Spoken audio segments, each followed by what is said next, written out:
رکھتا ہے؟ جب اللہ کہہ رہا ہے میں نے تو پیدا ہی کیا میری عبادت کے لیے، کوئی اور کام اگر وہ کر رہا ہے تو وہ میرے مقصد تخلیق کے خلاف کر رہا ہے۔ وما خلقت الجن والانس الا لیعبدون، میں نے تو جنوں اور انسانوں کو صرف اس لیے پیدا کیا کہ میری عبادت کریں۔ تو اصل میں بات کیا ہے؟ یہ نماز، روزہ، حج اور زکوٰۃ یہ بھی عبادات تو ہیں، اصل عبادت کچھ اور ہے۔ اصل عبادت کیا ہے؟ الحمدللہ وکفا والصلاة والسلام علی عبادہ الذین اصطفیٰ، خصوصاً علی افضلہم وخاتم النبیین محمد الامین وعلی آلہ وصحبہ اجمعین۔ اما بعد فاعوذ باللہ من الشیطان الرجیم، بسم اللہ الرحمن الرحیم۔ رب اشرح لي صدری ویسر لي امری واحلل عقدۃ من لسانی یفقهوا قولی۔ اللہم ربنا الہمنا رشدنا واعذنا من شرور انفسنا، اللہم ارنا الحق حقا وارزقنا اتباعہ وارنا الباطل باطلا وارزقنا اجتنابہ، اللہم وفقنا لما تحب وترضى، آمین یا رب العالمین۔ معزز حاضرین اور محترم خواتین، السلام علیکم ورحمۃ اللہ وبرکاتہ۔ آپ کے علم میں ہے کہ میرا آج کی گفتگو کا عنوان ہے کلمہ طیبہ، اور اس کے حوالے سے یا اس کی روشنی میں ہمارے دینی فرائض۔ بچپن میں مجھے امید ہے کہ بہت سے لوگ خوش نصیب ایسے ہوں گے اس مجمع میں جن کی تعلیم کا آغاز قاعدہ یسرنا القرآن سے ہوا ہو یا نورانی قاعدے سے ہوا ہو، اور پھر اس کے بعد حضرت مولانا مفتی کفایت اللہ رحمۃ اللہ علیہ کی کتابچے تعلیم الاسلام جو ہے انہیں پڑھائے گئے ہوں۔ ظاہر بات ہے کہ آج کل وہ رواج ختم ہو چکا ہے۔ آج کا ہمارا دور مادہ پرستی کا ہے۔ ہماری تعلیم میں بھی آپ کو معلوم ہے کہ کنڈر گارڈن جو ہے اس سے بات شروع ہوتی ہے، اور ممی اور پاپا یہ الفاظ جو ہیں وہ بچوں کو سکھائے جاتے ہیں۔ اللہ اور اس کے رسول کا نام عام طور پر نہیں پڑھایا جا رہا۔ لیکن یاد ہوگا آپ کو کہ اس سلسلے میں سب سے پہلے ایمان مفصل، ایمان مجمل یاد کرائے جاتے تھے۔ ایمان کیا کیا ہے؟ پھر 6 کلمے پڑھائے جاتے تھے۔ یہ 6 کلمے یوں سمجھیے کہ اسلام کی تعلیمات کا لب لباب اور خلاصہ ہے۔ ان میں سے پہلے 2 کلمے کیا ہیں جو اہم ترین ہیں؟ کلمہ طیبہ، لا الہ الا اللہ محمد الرسول اللہ صلی اللہ علیہ وسلم۔ یہ مختصر ترین کلمہ ہے، اسے ہم کلمہ طیبہ کہتے ہیں، اور یہ سمجھیے کہ ہمارے دین کی جڑ اور بنیاد اور اساس ہے۔ دوسرا کلمہ اسی میں لفظ شہادت کا اضافہ ہو کر اشہد ان لا الہ الا اللہ واشہد ان محمد الرسول اللہ صلی اللہ علیہ وسلم۔ یہ کلمہ شہادت جو ہے یہ اسلام میں داخلے کا شاہ درا ہے۔ شاہ درا، در کہتے ہیں دروازے کو، شاہ درا بہت بڑا دروازہ ہے۔ جو لوگ دلی سے واقف ہیں انہیں یاد ہوگا، معلوم ہوگا کہ دلی جو ہے وہ جمنا ندی یا جمنا دریا کے مغرب میں واقع ہے، اور مشرق سے جو بھی آتا ہے یو پی سے، اس کو پہلے ایک قصبے سے گزرنا پڑتا ہے، جس کے بعد پل آتا ہے جمنا کا، اور اس قصبے کا نام ہے شاہدرہ۔ اسی طرح کا شاہدرہ ایک لاہور میں ہے۔ لاہور جو ہے وہ راوی کے جنوب مشرقی کنارے پر ہے، آباد ہے شہر۔ اب جو بھی پشاور سے، سرحد سے، اسلام آباد سے، پورے پنجاب سے لوگ آتے ہیں تو انہیں لاہور میں داخل ہونے کے لیے دریائے راوی کراس کرنا ہوتا ہے، لہذا وہاں بھی ایک قصبہ ہے جس کا نام شاہدرہ ہے۔ شاہدرہ یہ بڑا در ہے کہ جس سے داخل ہو کر آپ دلی میں یا لاہور میں داخل ہوں گے۔ اسی طرح میں نے عرض کیا کہ اسلام میں داخلے کے لیے شاہدرہ جو ہے وہ ہے اشہد ان لا الہ الا اللہ واشہد ان محمد رسول اللہ صلی اللہ علیہ وسلم۔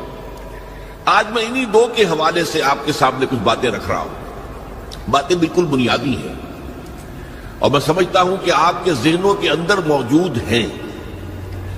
صرف یہ ہے کہ آپ نے شاید زیادہ کبھی شعوری طور پر توجہ نہ دی ہو، اور ان کے بارے میں کہیں گہرا غور و فکر نہ کیا ہو. دیکھیے پہلا جز کیا ہے؟ لا الہ الا اللہ، کلمہ توحید ہے. یہ اللہ کے سوا کوئی معبود نہیں. اب اس کا تقاضا کیا ہے؟ اور دوسرا جز ہے محمد الرسول اللہ صلی اللہ علیہ وسلم. اس کا تقاضا کیا ہے؟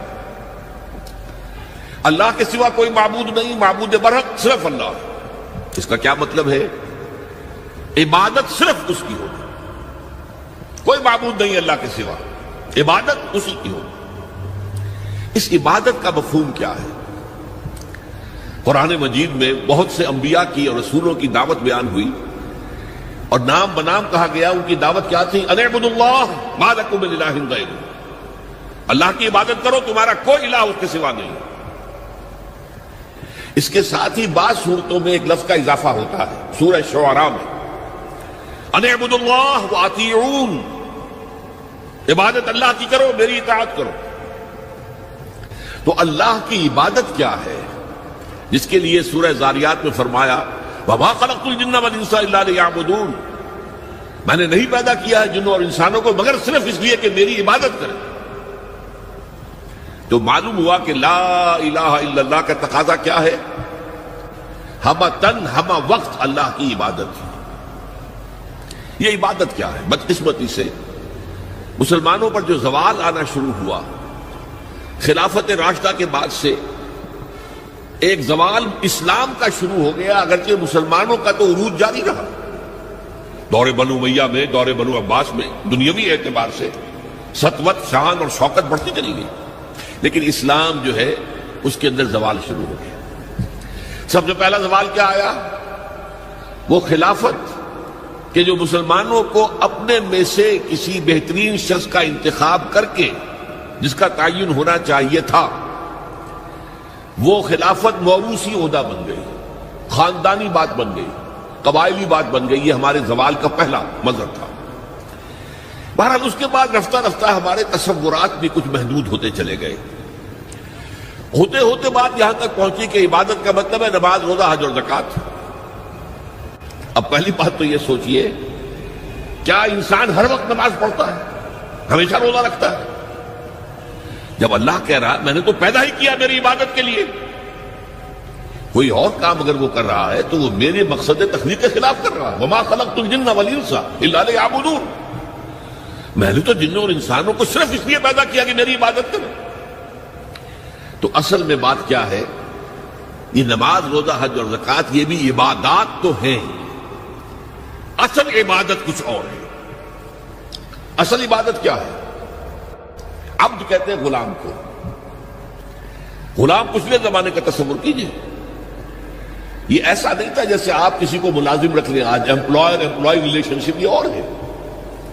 آپ نے کسی کو ملازم رکھا ہے، فرض کیجئے دہاڑی پر رکھا ہے، وہ 8 گھنٹے کام کرے گا پھر چھٹی کرے گا. اس کے بعد وہ آپ کا کوئی تابع نہیں ہے، آپ کا غلام نہیں ہے، بلکہ آپ کا بھی ایک ہی ووٹ ہوگا. جب الیکشن ہوگا اس کا بھی ایک ہی ووٹ ہوگا. تو اصل میں غلام جو ہوتا تھا وہ ہمہ وقت، ہمہ تن، ہمہ جہد، ہمہ وجوہ بندگی کرتا تھا، اطاعت کرتا تھا. ملازم کہہ سکتا تھا کہ میرے تو اوقات ختم ہو گئے. آپ نے کسی کو رکھا خانسامہ کی حیثیت سے، اور فرض کیجئے ابھی فلش سسٹم نہیں آیا تھا تو بیت الخلاء جو ہے آپ جس طرح کے ہوتے تھے سب کو یاد ہے.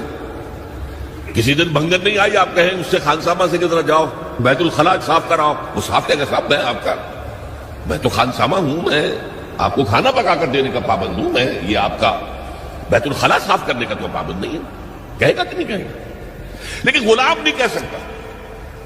غلام تو ملکیت ہے، وہ 24 گھنٹے کا مطیع ہے، جو کام کہا جائے کرنے پر مجبور ہے، انکار نہیں کر سکتا. اور آپ کو معلوم ایک اور بات ہونی چاہیے کہ غلام تو خود مملوک ہوتا ہے، اس کی ملکیت کوئی نہیں ہوتی. آقا نے کوئی اگر کوٹھڑی دے دی ہے کہ تم رات کو اس میں سو جایا کرو تو کیا وہ اس کوٹھڑی کا مالک ہو گئے؟ آقا نے کوئی چارپائی دے دی ہے اس پر سویا کرو تو کیا چارپائی کا مالک ہو گئے؟ نہیں، قتل نہیں، خود مملوک ہے. اور پچھلے زمانے میں غلاموں کا معاملہ کیا تھا؟ آقا جب چاہے ذبح کر دے، قتل کر دے، کوئی مقدمہ نہیں بنے گا، نہ 302 کا نہ 304 کا. کیوں؟ جیسے آپ کی بکری آپ کی ملکیت تھی، آپ نے ذبح کیا، گوشت کھا لیا، کوئی پوچھ سکتا ہے آپ سے؟ میری بکری تھی بھائی، میں نے ذبح کیا. Who are you to ask me؟ اسی طرح غلام میری ملکیت ہے، میں نے قتل کر دیا، میں نے اپنا نقصان کیا ہے نا. میں اس غلام کو فروخت کرتا تو کچھ پیسے مل جاتے مجھے، لیکن اختیار میرا ہے، میں نے اسے قتل کر دیا. اس معنی میں اللہ کا غلام بن جانا، اللہ کا بندہ بن جانا. یہ بندہ جو ہے یہ فارسی کا لفظ ہے، عبد عربی کا لفظ ہے. عبد سے عبادت بنا، بندے سے بندگی بنا. چنانچہ شیخ سعدی کا شعر ہے مشہور، جو مسجدوں میں پہلے لکھا جایا کرتا تھا. آج کل تو ہمارا نئی قسم کی مسجدوں کے ڈیزائن بنتے ہیں نا. پچھلے زمانے میں کیا ہوتا تھا؟ اس در کے اوپر چوکٹا بنا ہوا ہے، روز محشر کے جان گداز بود اولی پرسش نماز بود. وہ قیامت کا دن جو بہت سخت ہے، پہلا حساب نماز کا ہوگا. اور یہ شعر میں لکھا ہوتا تھا، زندگی آمد برائے بندگی، زندگی بے بندگی شرمندگی.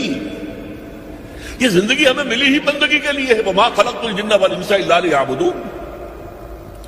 تو اگر ہم بندگی نہیں کرتے اللہ کی تو شرمندگی ہی شرمندگی ہے. گویا کہ ہم اپنے مقصد تخلیق کو تو پورا نہیں کر رہے.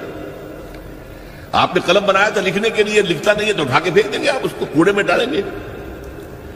لہذا انسان کی تخلیق اور جنوں کی تخلیق بندگی کے لیے ہوئی. زندگی آمد برائے بندگی، زندگی بے بندگی شرمندگی. یہ ہما وقت، ہما تن، ہما وجوہ، ہما جہد اللہ کی اطاعت. یہ ہے عبادت. اس عبادت کے لیے عبادات ہمیں دی گئی ہے. جیسے یہ اگر کھڑا ہوا ہے شامیانہ تو آپ نے دیکھا یہ جو بانس کھڑے ہوئے ہیں، یہ عبادت جو ہے اس کی چھت سمجھ لیجئے 4 ستونوں پر کھڑی ہے. نماز، روزہ، حج، زکات. نماز کس لیے؟ تاکہ 5 مرتبہ تازہ کر لو اللہ سے عہد بندگی، ایاک نعبد و ایاک نستعین. کہیں بھول مت جانا. صبح ہوئی ہے، پہلے اپنا اللہ سے بندگی کا عہد تازہ کر لو، پھر دکان پہ جانا، پھر دفتر میں جانا، اور پھر دوپہر میں پھر نکلو، پھر تازہ کرو. وہ آپ کا لنچ آور ہوگا لیکن اس میں اللہ کو پہلے یاد کرو. پھر جب بہت زیادہ ایکٹیویٹی کا ٹائم ہوتا ہے شام کا، پھر یاد کرو اللہ کو عصر کے وقت، پھر مغرب کے وقت، پھر رات کو عشاء. 5 دفعہ یاد کرو اقم الصلاۃ عن ذکری، کہ تمہیں یہ بات یاد رہے کہ ہم اللہ کے بندے ہیں اور ہمارا کام بندگی ہے. ہما تن، ہما وجوہ، ہما وقت اللہ کی عبادت.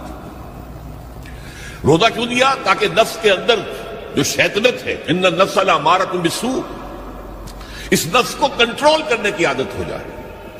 بھوک برداشت کرو. کسی وقت کھانے کو حلال چیز نہیں مل رہی تو بھوک برداشت کرو، فوراً کسی حرام شے کے اندر منہ نہ مار دو. تمہارے اندر عادت ہونی چاہیے. پیاس شریر لگی ہوئی ہے تو اگر کوئی صحیح مشروب نہیں ہے تو ایسا نہ کرو کہ کیا کریں یہاں پر تو سوائے جو شراب کا کچھ ملتا ہی نہیں، تو لو شراب ہی پینا ہے. اس کے لیے مشق کرانے کے لیے 30 دن صبح سے شام تک جائز مشروب بھی نہ پیو، جائز کھانا بھی نہ کھاؤ، تاکہ تمہارے اندر صلاحیت پیدا ہو جائے کہ باقی 11 مہینوں میں ناجائز سے تو بچو. یہ ہے عبادت کے ساتھ ان عبادات کا تعلق. ایک بڑی ہمارے اندر جو ہے نفس کی خواہش، دولت پرستی، اس کو نکالنے کے لیے صدقہ، خیرات، انفاق، خرچ کرو، تاکہ یہ دولت کی محبت دل میں سے کھرچی جائے.